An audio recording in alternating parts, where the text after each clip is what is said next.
Hello, Duhawks. Thanks for tuning in. This is the second portion of our lecture number 2 on metabolism. It is a beautiful June day, June 25th today. We are minutes, maybe hours, maybe a few days away from me becoming a mother of 3.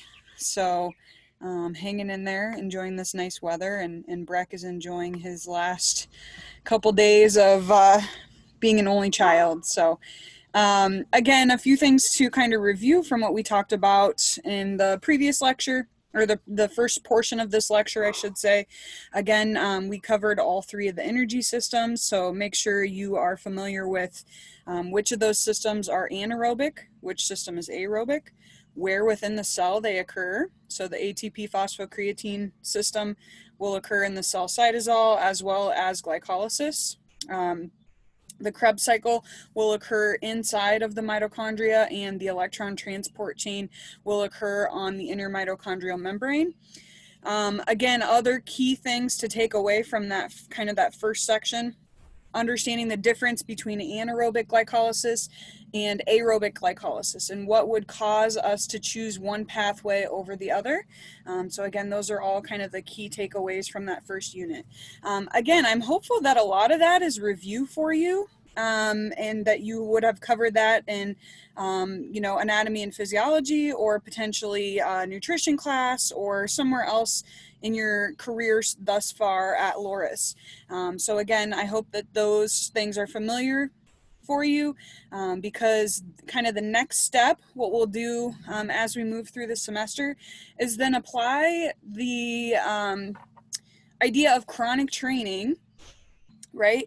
And trying to understand how those systems can be modified based on the types of exercise that we do regularly. Okay, so that's kind of where we're headed with that. And again, I wanted to really give you a nice base of understanding of those energy systems before we're ready to move forward. Okay, this is nice. I like this chart. This chart kind of shows us the complexity of metabolism.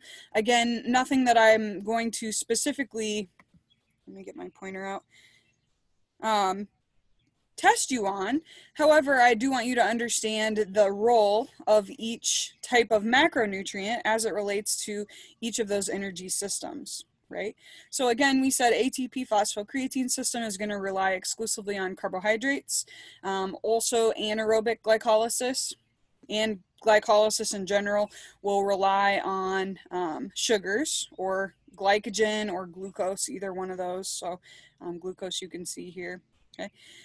Again, the way in which fats can contribute to metabolism, and we'll cover that in greater detail yet in this lecture, is through the conversion into acetyl-CoA, which allows them to enter into that citric acid cycle, or that Krebs cycle.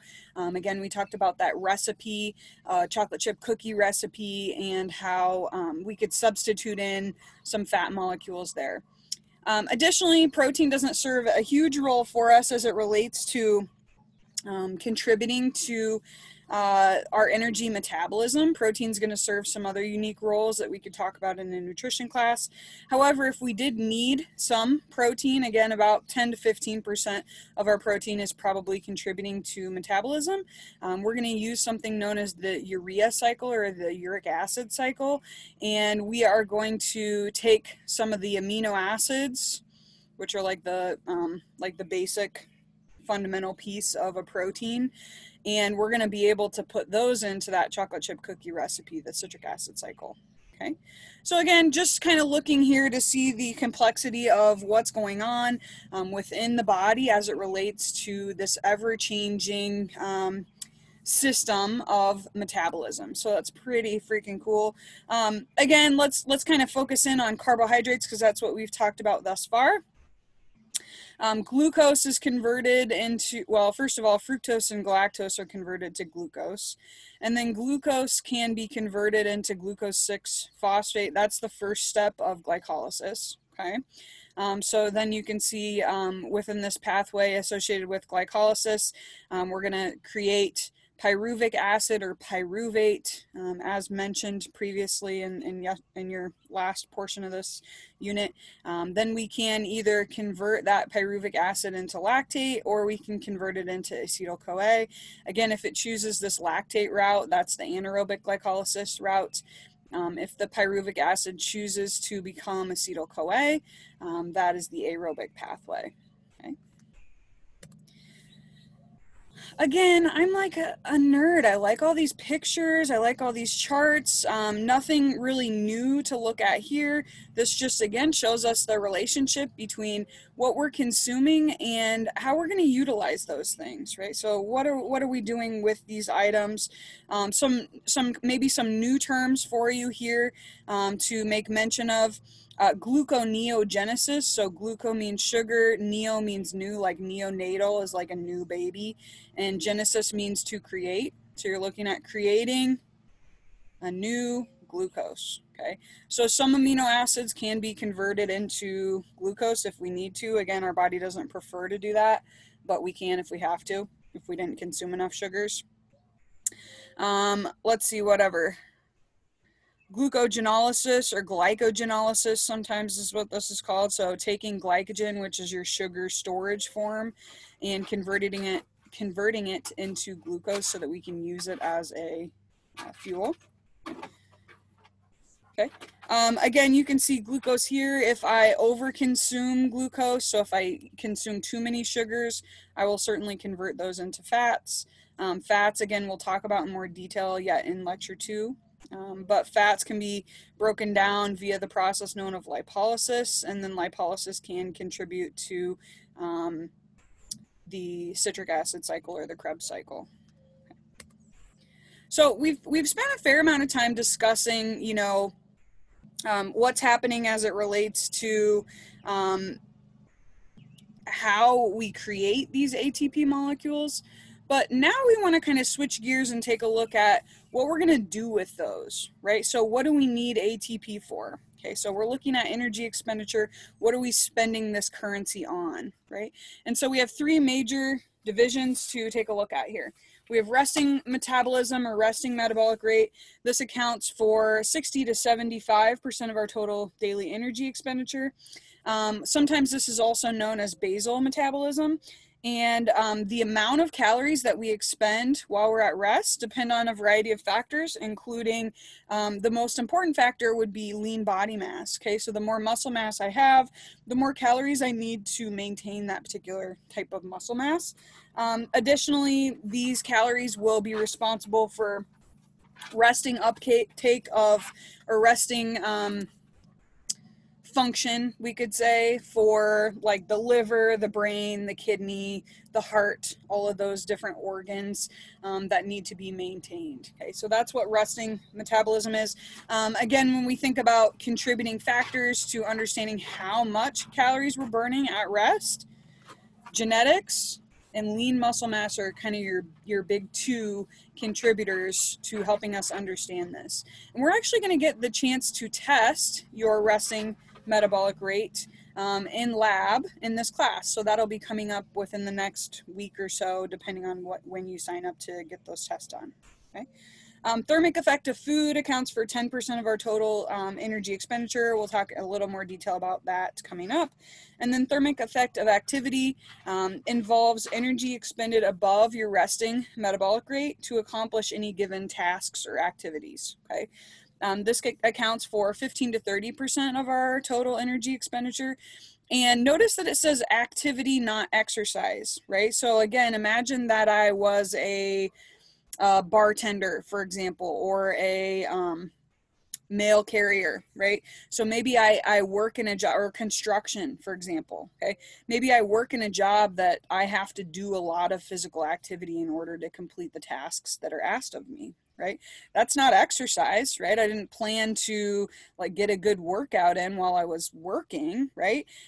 So again, it could include physical activity. Those types of people are burning a significant amount of calories while they're at work. Okay, this also includes exercise, absolutely, but it can include those things that we would consider physical activity, such as, walking or occupational expenditure and different factors like that. Okay.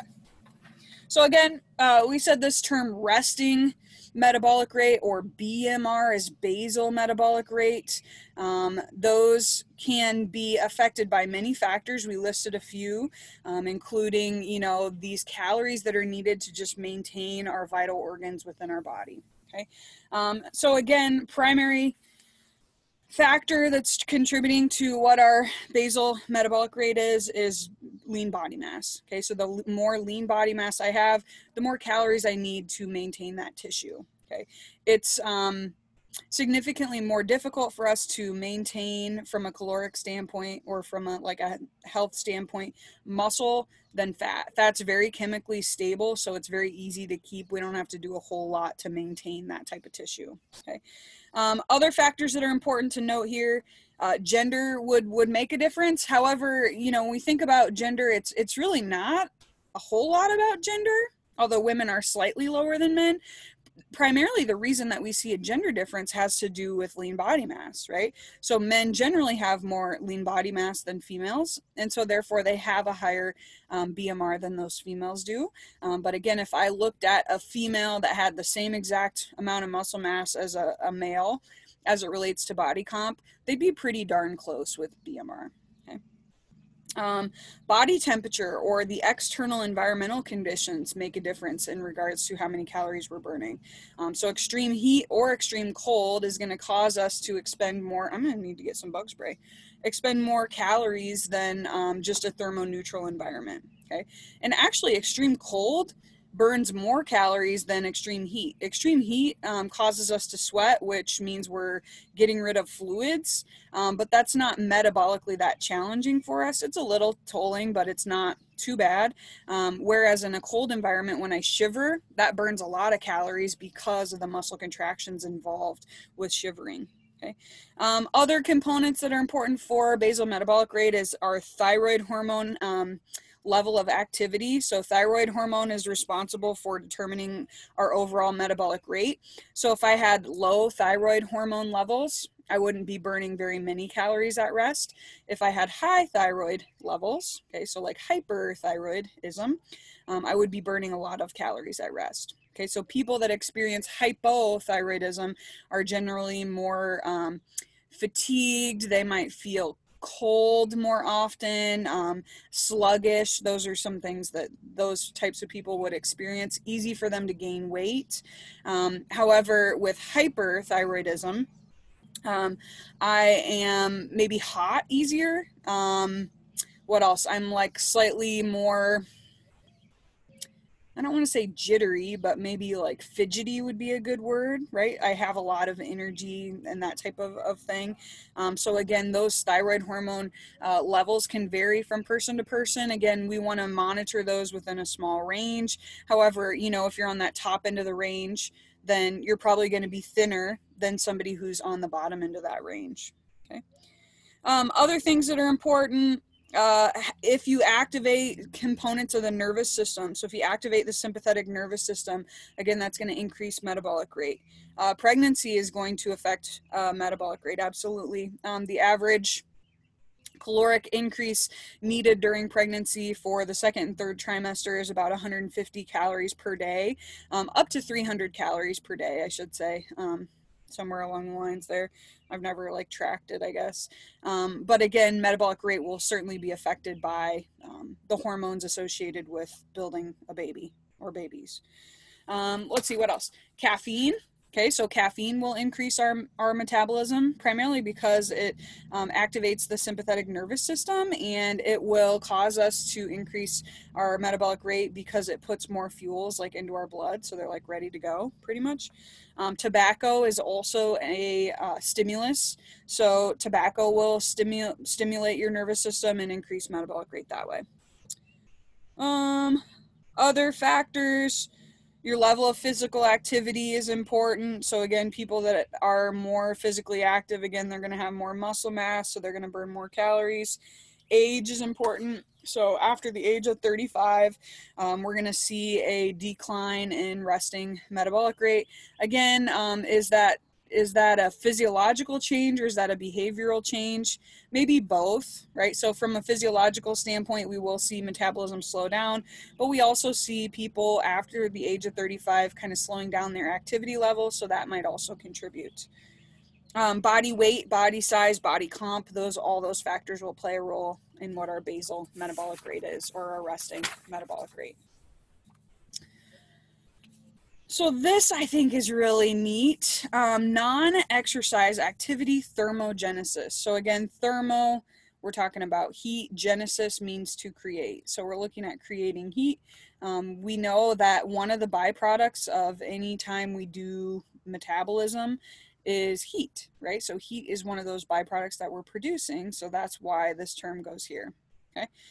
How many of you are fidgety, right? You can't sit still. You're tapping your finger, you're tapping your toes, you're playing with your hair, you're wiggling your leg, whatever. If you're a fidgety person, this fidgetiness actually accounts for a small amount of energy utilized, and people that are fidgety generally tend to be thinner than people that are not fidgety. And that makes sense. Those little amounts of calories over time are going to statistically add up.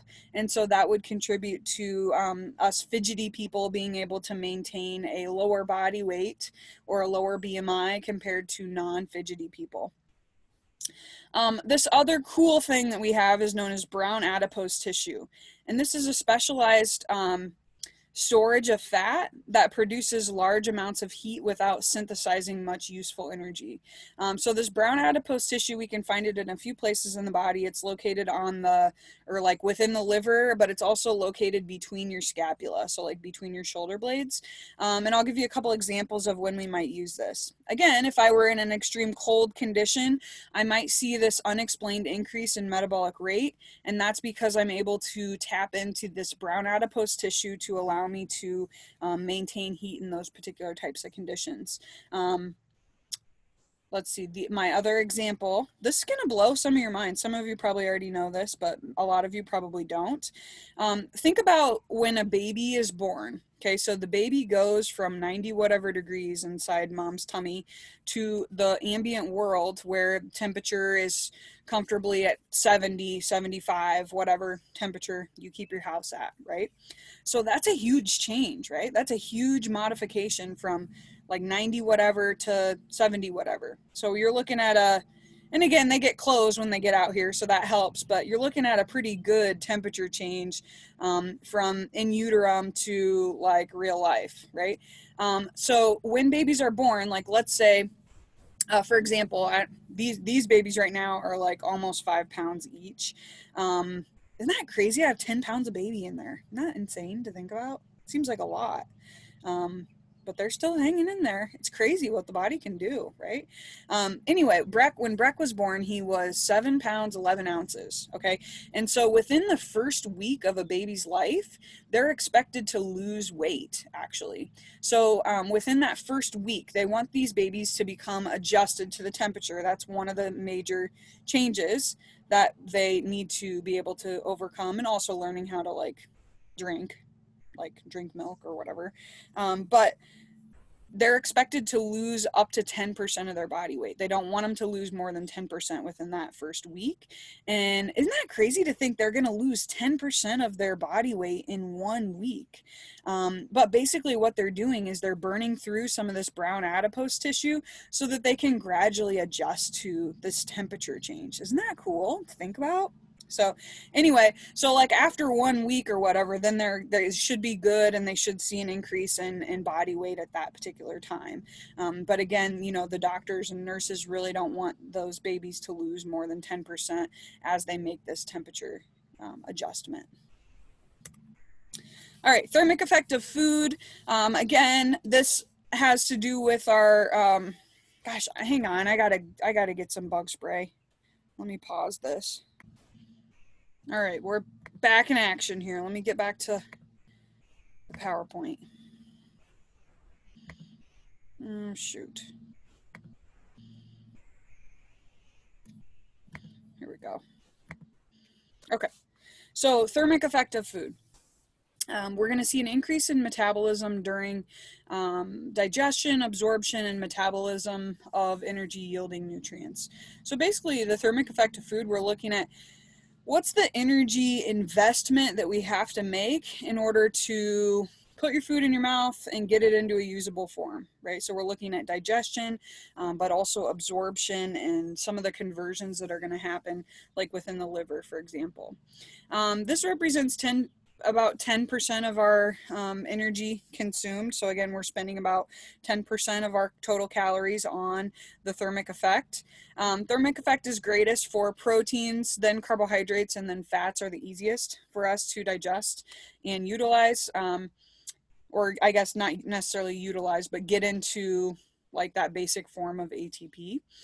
So again, this is why, you know, if I'm interested in weight loss, for example, if the thermic effect is greatest for proteins, a high protein diet is often recommended because those are the most challenging for us to break down. So you get a little more bang for your buck, essentially, from a caloric standpoint. Large meals show a greater thermic effect in comparison to small meals eaten over many hours. That doesn't necessarily mean eating 3 square meals is better than having a bunch of little meals. Kind of mixed reviews if you're interested in weight loss in terms of which is a better method. You know, however, we do see that a large meal is more taxing for us. So we are burning a little bit more calories as it relates to a big meal in comparison to maybe a smaller meal. Thermic effect of food, other terms that you might see, sometimes called diet-induced thermogenesis or obligatory thermogenesis. Again, all listed as thermic effect of food, but if you see that somewhere else, that's what we're talking about. Okay. So maybe you've heard of, and again, this is nothing I'm going to test you on, I just think it's interesting. Maybe you've heard of this concept of negative calorie foods. Okay, so negative calorie foods have a higher thermic effect than the actual calorie content of that particular item. Now, keep in mind that these foods need to be eaten in the raw form with nothing on them, right? So you can't put like, you know, celery with peanut butter. You can't have the cucumbers with ranch dressing or anything, right? So in their raw form, like apples, for example, might have a caloric content of 40 calories, but maybe it takes us 45 calories in order to break those down. So just kind of interesting to look at this if you're interested in, you know, health or weight loss for that matter. Again, a lot of these, all of these items, I should say, have many other, you know, benefits besides the fact that they're not very calorie dense and you get a good bang for your buck as it relates to breaking those things down. Okay. Again, you know, we've kind of already talked about some of the components associated with resting metabolic rate. We talked about what are those contributing factors to determining how much we're burning at rest.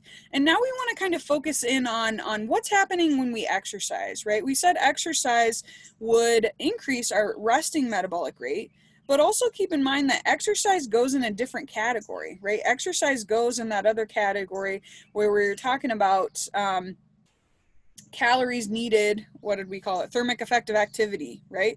So it's like a double whammy here, right? So our resting metabolic rate is increased when we do exercise. I have aerobic exercise listed here, but this could also include, you know, vigorous anaerobic exercise as well. And we'll talk about differences between those, you know, a little later in this course.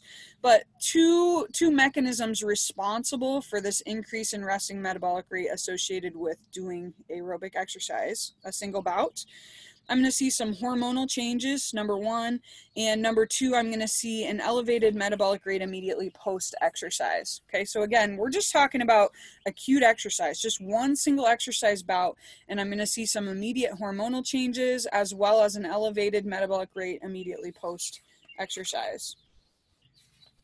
Okay, so again, we can also think about metabolic rate as it relates to this single exercise bout. Okay, so energy expenditure as it relates to the thermic effect of activity will increase in direct proportion with exercise intensity. Okay, so maybe at rest I'm burning gosh, now I've got to think for a second. I'm burning about 50 calories an hour at rest. Okay. Let's say I decide to go for like a light walk. And so I'm going like 3 miles an hour. Maybe I'm burning 300 calories an hour for light intensity. Okay. Maybe I go for a moderate intensity run. Okay. I'm able to burn 600 to 700 calories an hour. Maybe I decide to run as hard as I possibly can and I'm able to burn 8 to 9 to 1,000 calories in that given hour. Okay, so energy expenditure is going to increase in direct proportion to the exercise intensity. Okay, so the higher the intensity, the more calories I'm burning per hour or per minute. Okay, this is relative to the individual. Okay, so what I mean by this is the intensity has got to be specific for you, right? So I'm trying to think of who's in this class that I already know. Okay, Gutty, for example. Okay. So let's say I decide to go out to the track and I'm going to run an 8-minute mile. Okay, that's pretty intense for me. At this point, that's really high intensity. Okay, so if I'm able to run 8-minute miles or whatever for a given hour and that's like a high intensity, I'm going to burn a significant amount of calories, right? That's a high intensity for me. If Gutty goes out and runs 8-minute miles for an hour, that's a super low intensity for him, right? So that's what we mean by relative to the individual. We've got to think about that individual's initial fitness level in order for us to understand where they might fall on that spectrum of caloric expenditure. Okay. Other things to note when we think about energy metabolism are what type of fuels are we burning? So at low intensity, we're tending to, or we would prefer to use fats as our fuel source. And during high intensity exercise, we have to use carbs as our fuel source. So again, think about this as it's relative to the individual. That example I just gave, if I go out and run 8-minute miles, okay, that's a high intensity for me. I'm going to use carbohydrates as my fuel. Okay, Gutty goes out and runs that same distance, that same pace, but it's a low intensity for him. He's going to burn primarily fats in that scenario. So again, when we think about substrate utilization or which fuel we're utilizing, keep in mind that that has to be related to the intensity level for that given individual.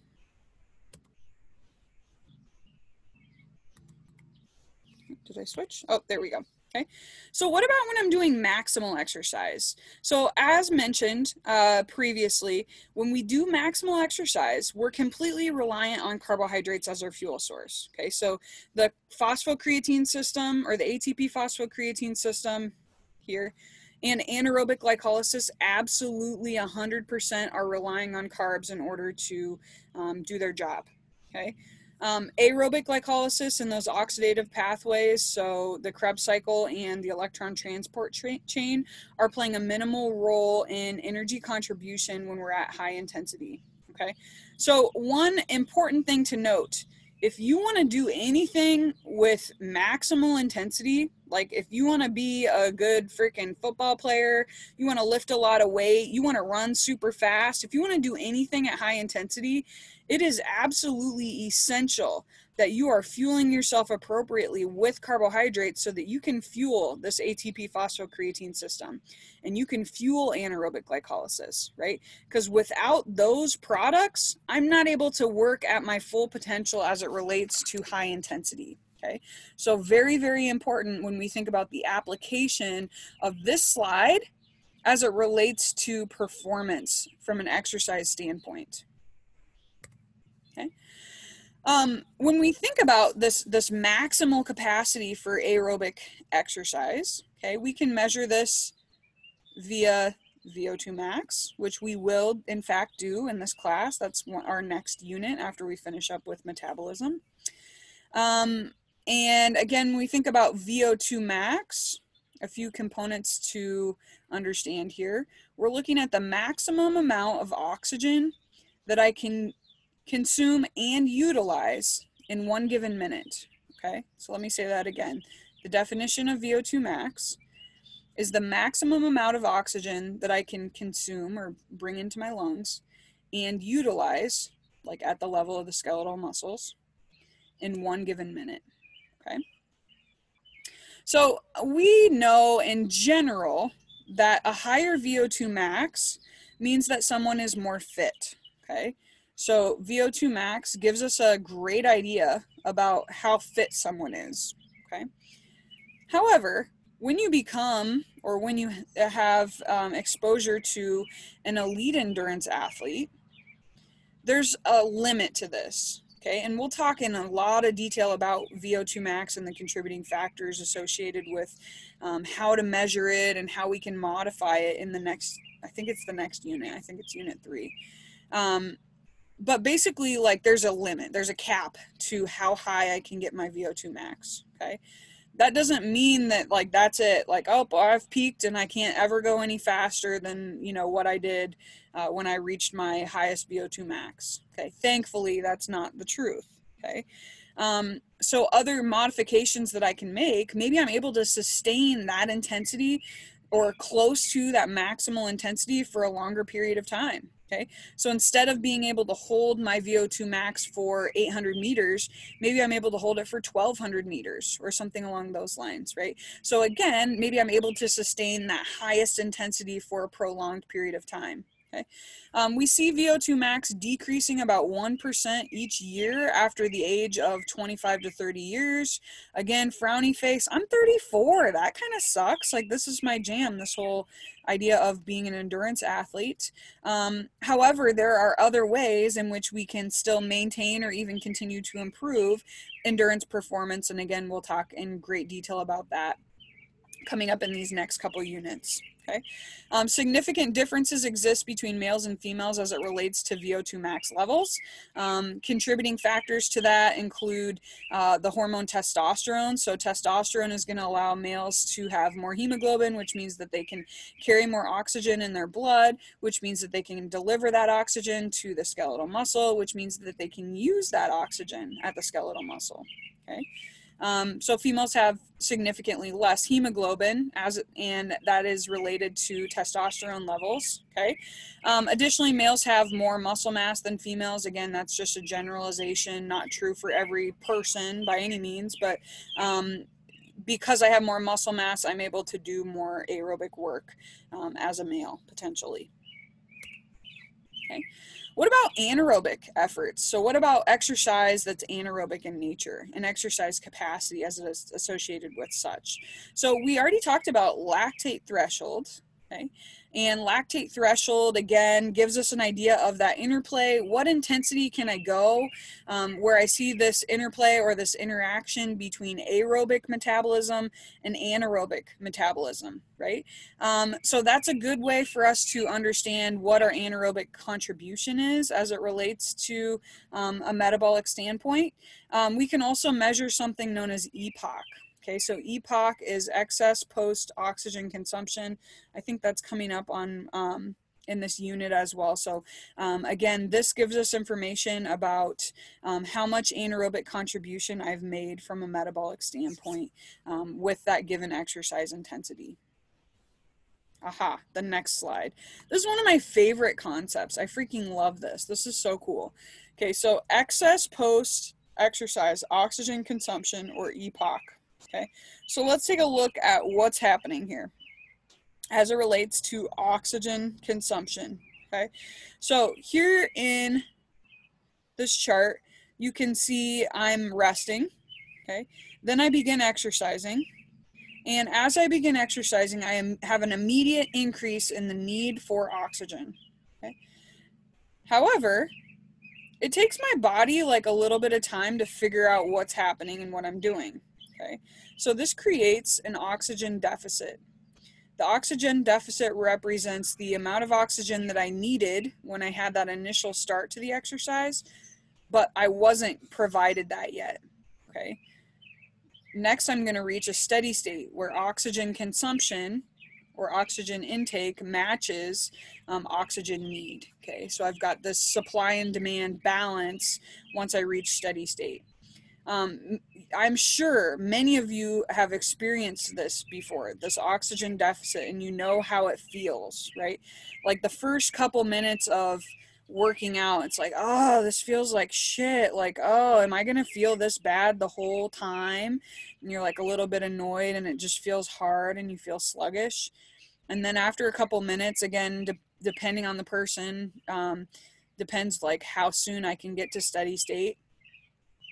But then it starts to feel better and you're like, oh, okay, like I can handle this, like I'm gonna make it, no big deal. Okay, so steady state occurs where oxygen intake or oxygen consumption is matching production. So I've got this perfect match of, you know, oxygen coming in and oxygen being utilized. So this is nice. That's a steady state exercise. Okay, so then when I stop exercising, note that my need for oxygen immediately drops.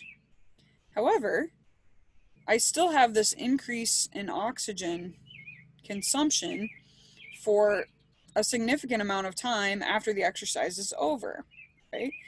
So I want you to think about this. If you've ever run sprints of any type, that's an easy example. When you stop running your sprint, what do? You bend over and you put your hands on your knees and you're huffing and puffing for air, right? Okay. Well, that doesn't make sense. I don't need any oxygen at that point. I'm done with the exercise bout, right? Yes, you are done with the exercise bout. However, I have this kind of these bonus calories known as oxygen debt, and this extra volume is going to help me do a bunch of different things, but one thing it's going to do is help me to restore those metabolic energy systems, right?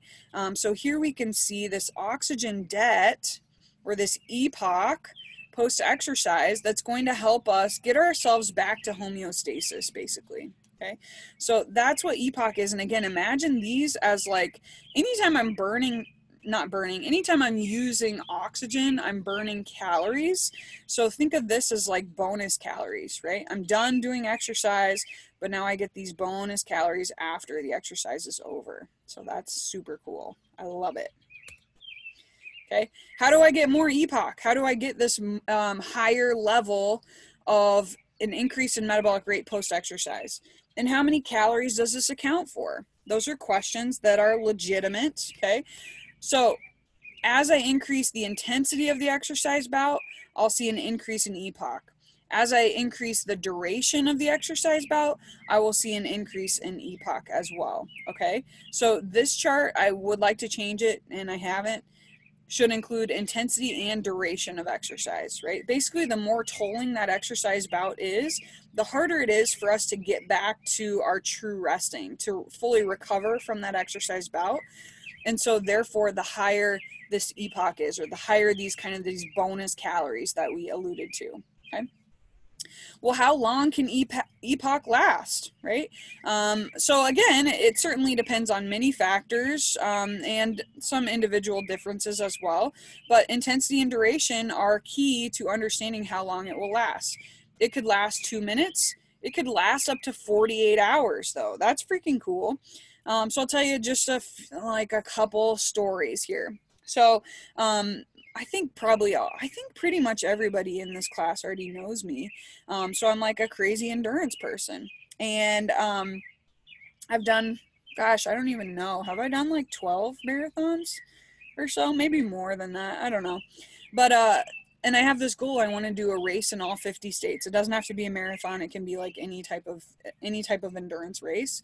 But a few years ago, my husband and I were in Ohio because I was going to do a marathon there. And so the marathon was on Saturday. And so I do the race and I finish the race and I have like a Coke and a piece of pizza. I'm not really like super hungry or anything else. I can't really eat a whole lot afterwards. We just kind of like relaxed the rest of the day. And then Sunday morning, we started driving back to Dubuque, back home. And we had to stop at like 4 different places along the way so that I could get like full-blown fast food meals. So I had like breakfast and then like at least 2 lunches, and then we might have made it home in time to like have like a legit dinner as well or something like ridiculous like that.